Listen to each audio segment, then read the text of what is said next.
ए काय चाललंय का तुमचं सगळ्यांचं? हा स्वराज्य स्वराज्य स्वराज्यचा काय मुडदा बसवताय का काय तरी? हा? आणि किती वेळ झालं मी आले इथं, जवळजवळ 1 तास झालं.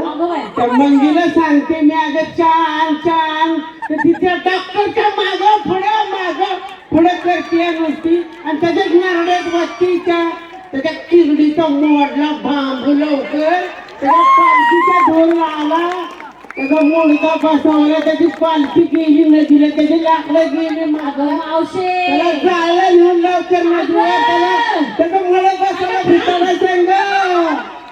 पुन्हा कुणाचं पण येते असं आहे बघ माझं, एकदा गाडी सुटली ना की थांबत नाही अजिबात. मावशीने किरडीच घातली. आणि टोन्या आणि तुला पण वाटतं काय मला दिसत नाही बाय का? मला दिसत नसलं तरी मला सगळं मनातून कळतं कोण कसं आहे. कळलं का